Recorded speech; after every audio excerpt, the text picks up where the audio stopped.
Halo semuanya. Oke, jadi pada kesempatan kali ini, gue ingin membahas salah satu kartun buatan Netflix yang baru aja rilis belakangan ini, yaitu The Cuphead Show. Yap, kartun ini merupakan adaptasi dari game indie yang terkenal akan kesulitannya. Gue sendiri sudah mencoba game ini sebelum nih kartun rilis, and boy oh boy, gamenya beran susah banget, tapi cukup seru sih untuk dimainkan. Kecuali kalau misalnya lu mati terus, ya lu pasti bakal stres sih.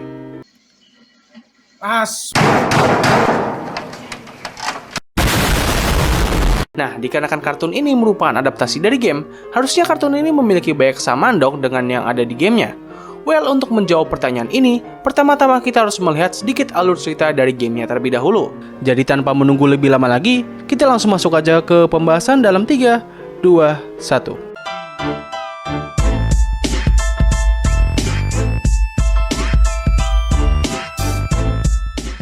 So, Cuphead merupakan sebuah game yang menceritakan dua karakter cangkir anthropomorphic yang bernama Cuphead dan Mugman, di mana mereka berdua merupakan adik kakak yang tinggal di sebuah tempat ajaib yang bernama Inkwell Isle. Mereka berdua tinggal bersama dengan seorang tetua yang bernama Elder Kettle. Di suatu hari, kedua saudara ini melakukan perjalanan yang cukup jauh dari rumah mereka, meskipun sang tetua sudah memperingatkannya. Namun keduanya menghiraukan peringatan tersebut, dan mereka pun sampai di sebuah kasino yang dimiliki oleh seorang iblis. Di sana, Cuphead bermain lempar dadu dengan sangat bagus dan sepertinya hampir tidak terkalahkan. Ketika sang iblis muncul, ia menawarkan sebuah taruhan yang sangat menggiurkan. Apabila Cuphead menang, maka ia boleh mengambil semua harta milik sang iblis. Tapi apabila ia kalah, maka jiwa mereka akan diambil oleh sang iblis. Tapi sayangnya, Cuphead kalah taruhan pada kesempatan kali ini. Dengan sangat putus asa, Cuphead dan Mugman memohon ampunan kepada sang iblis agar tidak mengambil jiwa mereka. Sang iblis yang tertarik dengan permohonan tersebut menyuruh mereka berdua untuk mengambil jiwa-jiwa para penduduk di Inkwell Isle yang memiliki hutang nyawa kepadanya. Dengan begitu, sang iblis dapat memberikan ampunan kepada mereka berdua. Setelah kembali ke rumah dan menceritakan apa yang baru saja terjadi, Elder Kettle memberikan mereka sebuah ramuan yang dapat membuat tangan mereka menjadi sebuah senjata untuk menyelesaikan tugas mereka. Cuphead dan Mugman menjelajah negeri Inkwell Isle untuk mengambil jiwa-jiwa para penduduk yang telah berhutang kepada sang iblis. Mulai dari dua kodok bersaudara, badut Pennywise, Iron Giant, Tom and Jerry, hingga King Ghidorah. Setelah mengumpulkan semua jiwa tersebut, mereka juga harus berhadapan dengan tangan kanan sang iblis, yaitu King Dice. Hal ini terjadi karena King Dice kesal dikarenakan sebelumnya ia sudah membuat taruhan dengan sang iblis kalau mereka berdua tidak dapat menyelesaikan tugas mereka. Setelah King Dice dikalahkan, keduanya pergi menemui sang iblis, di mana kalau mereka memberikan semua jiwa yang sudah mereka kumpul, mereka akan menjadi bawahan sang iblis untuk selamanya. Namun kalau misalnya mereka menolak, mereka harus berhadapan dengannya. Setelah melakukan pertarungan yang cukup epik dan panjang, mereka berdua berhasil mengalahkan sang iblis dan mulai membakar semua kontrak jiwa dari orang-orang yang ada di Inkwell Isle. Mereka kembali ke kota dan disambut dengan sangat meriah layaknya seorang pahlawan. Oke, jadi begitulah garis besar dari alur cerita game Cuphead. Yap, nggak terlalu panjang, simple dan straightforward. Lalu apakah cerita yang ada di animasi yang ini memiliki kesamaan dengan yang ada di game? Well, di awal episode kita diperkenalkan dengan dua cangkir bersaudara yang tinggal bersama dengan tetua mereka.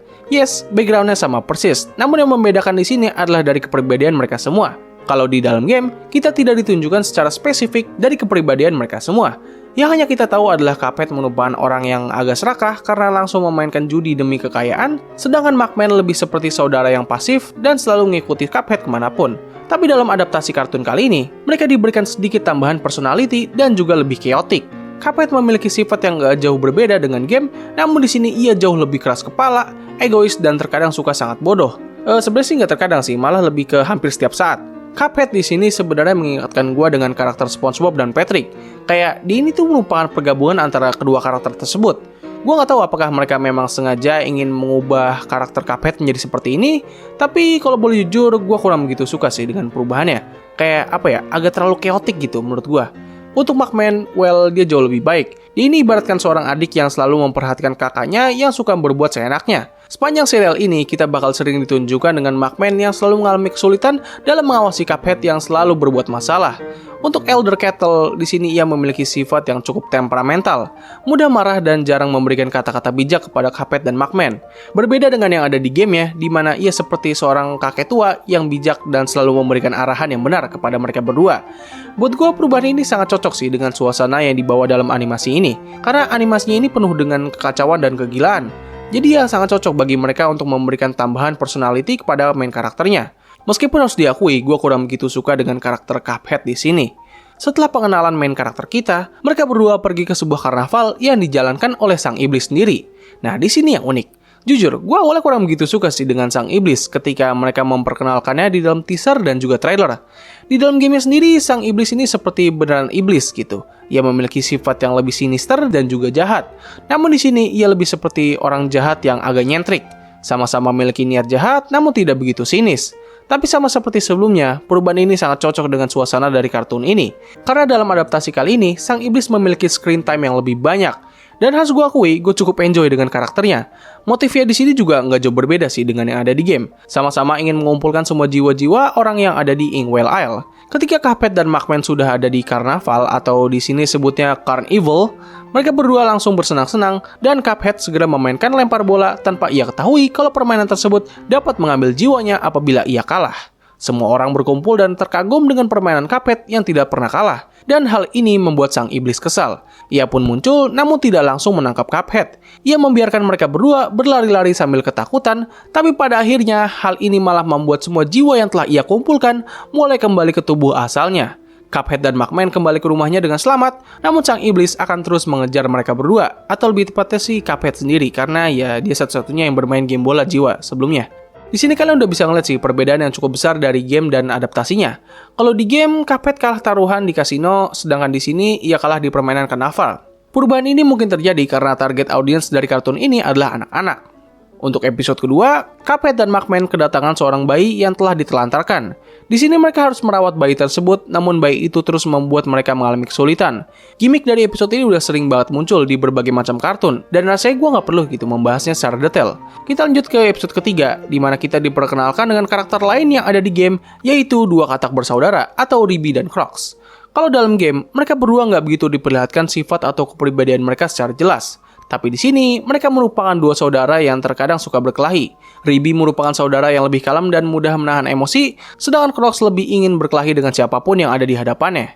Di sini, Cuphead dan Mugman ingin masuk ke dalam kapal Yark milik kedua katak ini untuk bisa mendapatkan es krim gratis. Namun ketika mereka berdua ditipu dan terpaksa harus masuk ke dalam, mereka berdua harus bisa menghindar dari segala serangan yang diluncurkan oleh Ribby dan Crocs. Pada akhirnya, kapal tersebut tenggelam, namun Cuphead dan Mugman berhasil mendapatkan es krim mereka. Episode ini sebenarnya membahas mengenai hubungan persaudaraan yang seringkali berseteru namun bisa menjadi heartwarming di beberapa waktu.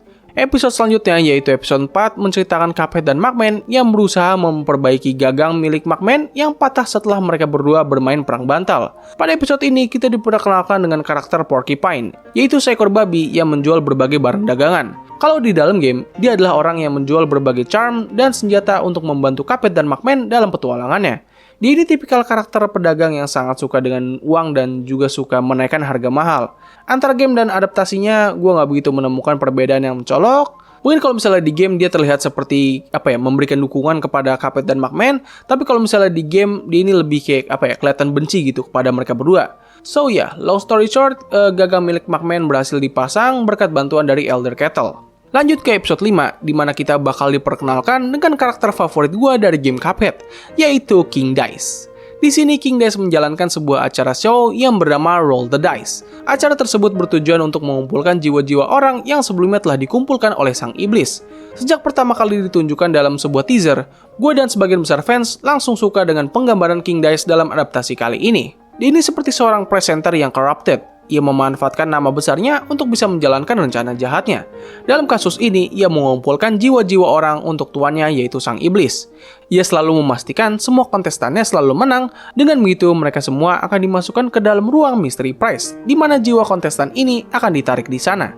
Tapi ketika Cuphead maju di atas panggung, kebodohannya membuat dirinya selalu lolos dari rencana King Dice.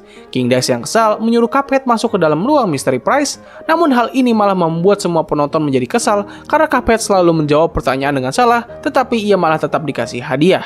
King Dice akhirnya gagal membawa jiwa Cuphead, dan hal ini membuat sang iblis menjadi sangat murka. Dan kini acara Roll the Dice digantikan oleh bawahan sang iblis yaitu Henchman.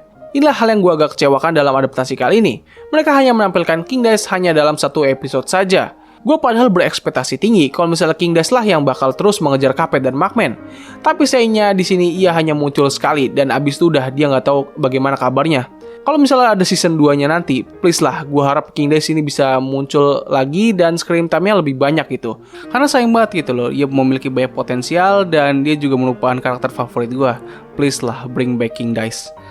Episode berikutnya menceritakan Cuphead dan Mugman yang baru saja menonton bioskop dan mereka pun memutuskan untuk melewati jalan kuburan yang seram karena menurut mereka jalan tersebut lebih dekat dengan rumah mereka. Di sana mereka ditakut-takuti oleh trio hantu yang menempati area tersebut.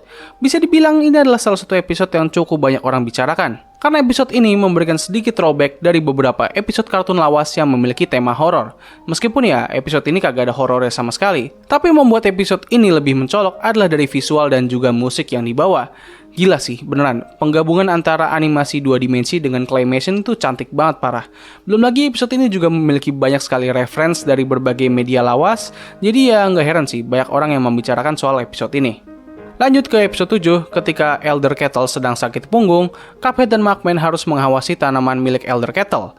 Tapi tiba-tiba, 3 sayuran hidup datang dan memakan pupuk yang ada di sana. 3 sayuran ini adalah Cell, Ollie, dan Chaunchi. Dalam gamenya, mereka bertiga bisa dibilang merupakan tutorial boss. Jadi mereka merupakan boss pertama yang dihadapi oleh Cuphead dan Mugman dan terbilang cukup mudah untuk karena juga namanya boss tutorial. Di sini mereka bertiga memberikan tawaran akan menjaga tanaman Elder Kettle. Dengan begitu, Cuphead dan Mugman bisa bermain. Setelah kembali ke rumah, mereka menemukan kalau ketiga sayuran ini malah mengadakan pesta besar. Keduanya mencoba untuk membubarkan pesta, hingga pada akhirnya mereka memanfaatkan Ollie yang mudah menangis untuk membubarkan pesta. Yap, dia sama persis seperti yang ada di game, cuman bisanya nangis doang. Pesta pun bubar, namun ketiga sayuran ini mulai menyerap semua nutrisi tanaman yang mengakibatkan pohon milik Elder Kettle mati. Namun Elder Kettle malah mengira kalau ketiga sayuran ini merupakan tanaman miliknya yang sudah besar. Ia pun berencana untuk membuat sup dan ketiga sayuran itu segera melarikan diri. Lanjut ke episode 8, setelah Cuphead mendapatkan mimpi mengenai sang iblis, mereka berdua segera mencari cara agar sang iblis tidak mengambil jiwanya Cuphead. Sementara sang iblis sendiri sedang mengadakan pesta perayaan atas kerjanya yang bagus dalam memanen jiwa-jiwa orang. Tapi auditornya memberitahu kalau misalnya ia belum mendapatkan jiwa Cuphead. Awalnya sang iblis tidak menghiraukannya, tapi karena sang auditor terus mengingatkannya, ia pun akhirnya muak dan segera mencari Cuphead. Sementara itu, Cuphead dan Mugman menemui Quadratus untuk mencari cara agar bisa melindungi Cuphead dari incaran sang iblis.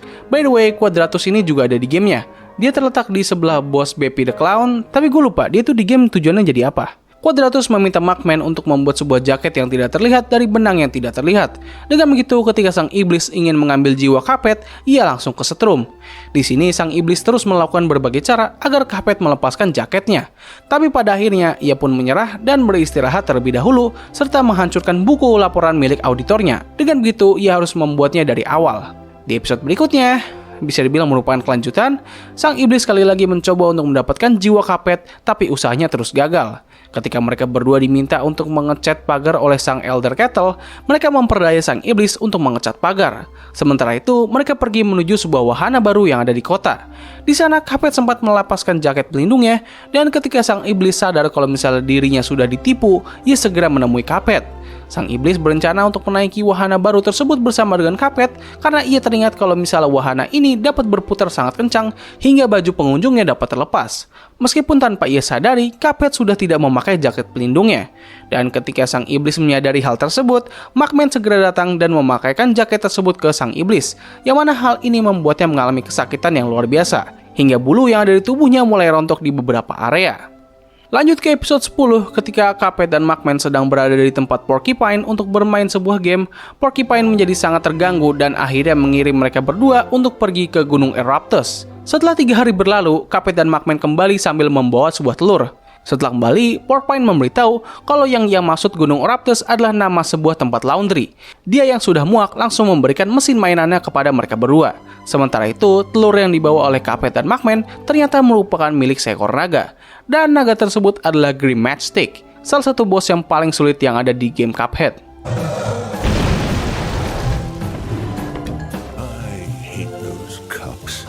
Untuk episode 11, gue skip karena ini cuma berfokus pada Elder Kettle saja dan gue rasa nggak ada hal yang menarik gitu dalam episode ini. Kita lanjut ke episode terakhir dari season pertama, di mana dalam episode ini kita diperkenalkan dengan karakter Miss Charles. Kalau di dalam gamenya, Miss Charles memberikan bantuan kepada Cuphead dan Mugman dalam... What the fuck? Kucing berantem. Dengan memberikan mereka berdua sebuah kekuatan super atau disebut sebagai super art. Kalau di dalam gamenya, ia terlihat seperti gadis yang sangat baik dan juga bijak. Well, di adaptasi kali ini, ia berbanding cukup jauh. Awalnya, Cuphead dan Mugman mencoba untuk mencarikan kacamata baru untuk Elder Kettle. Ketika di tempat kacamata, mereka bertemu dengan Miss Charles yang menggunakan pesonanya untuk bisa mendapatkan barang gratis. Mereka berdua mengikuti kemanapun Charles pergi dan selalu melihatnya bisa mendapatkan apapun yang dia mau. Ketika keduanya ketahuan, Cuphead dan Mugman ingin bisa seperti Miss Charles, bisa mendapatkan apapun yang ia mau secara gratis. Miss Charles mengajarkan mereka berdua untuk menggunakan pesona mereka agar semua orang akan memberikan apapun yang mereka mau. Namun pembelajaran itu tidak berjalan dengan mulus dan berakhir di mana Cuphead dan Mugman ditangkap oleh polisi karena memasuki pabrik kue tanpa izin. Awalnya Miss Charles ingin membantu mereka berdua, namun dikarenakan keduanya jatuh pingsan, ia pun terpaksa harus meninggalkan mereka berdua. Di saat ingin melarikan diri, kita bisa melihat Charles yang ternyata dapat merubah tubuhnya menjadi bentuk arwah. Bentuk arwahnya ini sama persis dengan yang ada di game. Gue pribadi sangat suka dengan kehadiran Miss Charles di sini, yang memiliki desain dan suara yang cukup imut, namun memiliki pesona yang berkebalikan. Karakter ini mengingatkan gue dengan berbagai karakter wanita di kartun-kartun lawas, yang mana mereka memiliki desain yang cukup minimalis, namun memiliki pesona yang luar biasa. Nggak perlu memiliki desain yang kompleks dan realistis, namun dapat memikat hati para penontonnya dengan desain yang cukup simpel. Menurut gue, Miss Charles di sini merupakan salah satu poin plus terbesar yang ada di adaptasi ini. Seriusan, dia tuh mengingatkan gue dengan berbagai karakter kartun wanita yang dulu pernah gue suka. Ingat ya, kata suka di sini merujuk pada kagum dan terpesona aja, nggak ada rasa engas atau apapun. Dan please untuk lo jangan buat yang nggak bener, oke? Cari mangsa yang lain. Banyak furry di luar sana yang lebih bagus. Akhir season pertama ditutup dengan Cuphead dan Mugman yang dimasukkan ke dalam penjara atas kejahatan mereka yang sudah memasuki pabrik kue tanpa izin. Jadi begitulah alur singkat dari kartun The Cuphead Show. Overall ini merupakan salah satu adaptasi game yang bisa dibilang cukuplah bagus. Meskipun nggak bisa dipungkiri ada beberapa nilai minus di dalamnya. Mungkin satu hal yang banyak orang komplain dari adaptasi ini adalah dari jokesnya yang bisa dibilang cukup hit or miss. Kadang lucu, kadang enggak. Kartun ini terlalu mengandalkan lelucon slapsticks dan juga randomness, yang mana sebenarnya ini sangat sesuai sih dengan target audiensnya yang merupakan anak-anak kecil. Tapi buat para pemain dan juga pecinta gamenya yang gue yakin adalah anak-anak ABG dan juga orang dewasa, karena tingkat kesulitan dari game tersebut pasti bakal menemukan banyak sekali jokes yang nggak begitu ngena. Harusnya mereka bisa meningkatkan lagi kualitas dari penulisan naskahnya, dengan begitu kartun ini bisa menjadi lebih bagus lagi. Hal lain yang gue komplain dari adaptasi kali ini adalah durasinya yang terlalu cepat. Like, seriusan, ini kartun singkat banget. Bahkan gue sendiri bisa menyelesaikan kartun ini kurang dari 2 jam. Apalagi kalau misalnya kita mengingat gitu, penantian yang cukup panjang dari para fans untuk menunggu kedatangan adaptasi ini.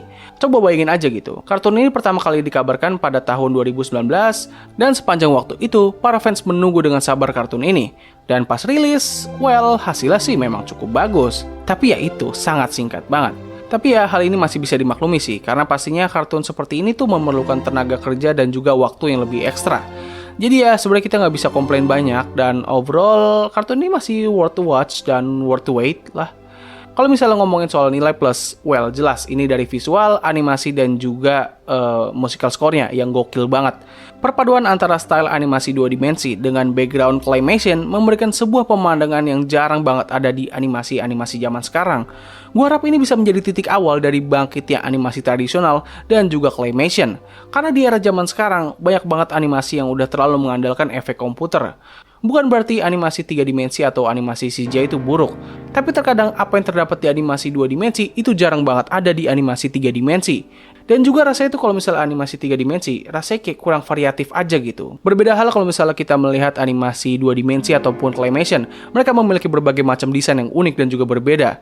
Mungkin gue bakal membuat pembahasan mengenai perbandingan antara animasi 2 dimensi, 3 dimensi, dan juga claymation. Jadi ya untuk keseluruhan, gue bakal memberikan nilai 8,/10 dari kartun The Cuphead Show. So overall itulah hal yang bisa gue sampaikan di video kali ini. Terima kasih atas waktu yang telah kalian luangkan untuk menonton video gue. Gue undur diri, sampai ketemu lagi di video selanjutnya. Bye!